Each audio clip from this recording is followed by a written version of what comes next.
Je me nomme Tristan Mascotte et je suis en 6e année. Je pratique le ski et le soccer.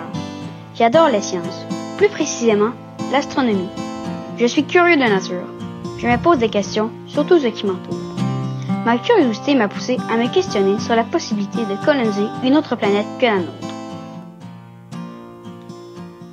Coloniser une autre planète. Ce projet peut paraître bien fou, mais puisque rien n'est impossible, je vais vous montrer comment réaliser celui-ci. Avant de poursuivre, qui ici dans la salle présente croit qu'un jour nous pourrons coloniser une autre planète? Si oui, veuillez lever la main. Je constate que la majorité des gens sont avec moi pour ce projet.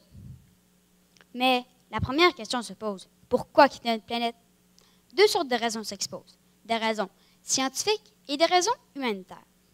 Les raisons scientifiques sont de découvrir de nouveaux endroits, de nouveaux matériaux, de nouvelles sources d'énergie.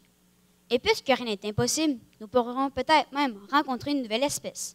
Moi, j'adorerais ceci. Les raisons humanitaires, quant à eux, sont pour la survie de l'humanité. Ils sont la surpopulation, la surconsommation et le manque de ressources à long terme. En fait, nous pouvons dire l'effet de serre. Quitter notre planète n'est pas sans problème. Premièrement, il nous faudrait beaucoup d'argent.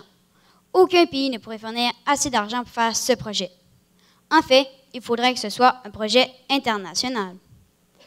Ensuite, les communications.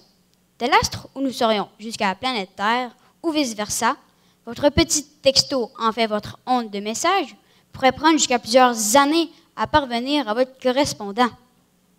Ensuite, où on va? Comment on décide ça? On fait une pige au sort? On ne peut pas laisser ça comme ça. Il y a bien des critères.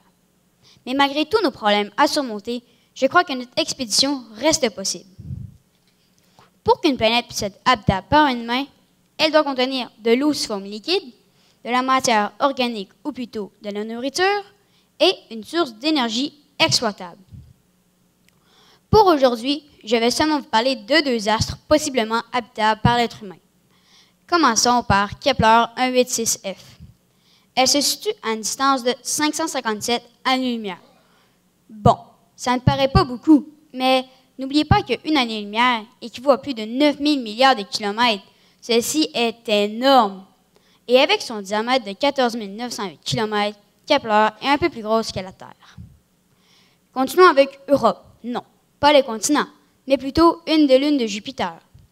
Europe se situe à une distance de 628 millions de kilomètres. C'est extrêmement plus proche que Kepler.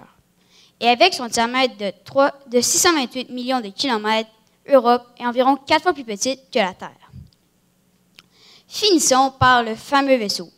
Notre vaisseau, il devrait ressembler à celui-ci, puisque sans gravité pendant un certain moment, votre corps humain subit plusieurs changements, comme l'atrophie musculaire, vos globules rouges ont plus de difficultés à circuler dans vos veines et vos os sont beaucoup plus fragiles.